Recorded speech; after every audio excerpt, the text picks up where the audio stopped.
chance at the throne. And maybe one of them had tried to hasten my departure. I remembered when the poison sank its claws into my body just weeks ago. It struck like lightning, sapping what little strength I had, my joy, my will to live. I became a shadow of myself, slipping in and out of consciousness. A lock of my hair turned white overnight. Not the purity of snow, but the glitter of starlight. It didn't matter what tonics I drank. The medicines the physicians fed me, increasingly bitter and foul. Nothing helped. A relentless fatigue bearing down on my body until it felt like I was wrapped in a shroud. On the worst days, pain burrowed through my flesh like a vicious fever. It was a soothsayer, an old crone, who claimed my condition was caused by drinking the waters of the Wangchuan River in the netherworld. She'd pointed to my hair, nodding sagely as she said, "The waters of death are not meant for the living. There is no known cure." Most scoffed at her. Impossible that such a thing could be found in our kingdom, if it existed at all. Grandfather was the only one who believed her. Perhaps because no one else had an answer. Despite the grim prognosis, he kept searching for an antidote, offering a vast reward, though nothing had worked. As we hurried along, I shivered, unable to recall the last time I'd felt warm. Grandfather's eyes darted around frantically, so different from his usual calm self. I wanted to ask what had sparked the immortal's anger, but was afraid of distressing him further. His heart was weak.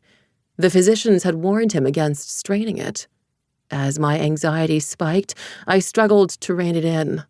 Fear was a contagion that, if left unchecked, would taint every spirit. "Liyen, are you all right? Can you keep up?" Grandfather's voice was hoarse with urgency. I nodded, though we both knew it was a lie. My breathing was ragged, pain puncturing my chest as I pushed myself onward. When we rounded a corner, I stumbled into an unknown courtyard.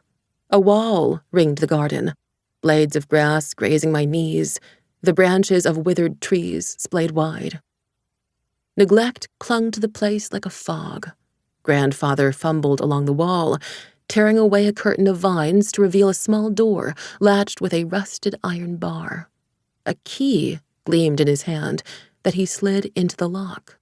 As it sprang apart, he tossed away the bar, pulling the door open to reveal the forest beyond. "We need to run," he said. "Yes, Grandfather." My voice was steady, though my legs shook, light speckling my vision. I just need a moment." I willed myself to move, even as I sagged against the wall. Grandfather seemed to wilt as he reached into his sleeve and drew out a small flower. A shining lotus, its iridescent petals glittering like sunlit ice. "I was going to wait, Liyen, but I must give this to you now. Take it." Something in his tone made me hesitate when I should have obeyed unflinchingly. "What is this?" Grandfather clasped my shoulder, looking into my face. He did this whenever he had something important to say, when he wanted to be sure I was listening. "Liyen, you are dying. The waters of the Wangchuan are fatal to us mortals." I recoiled from his words, shaking my head instinctively.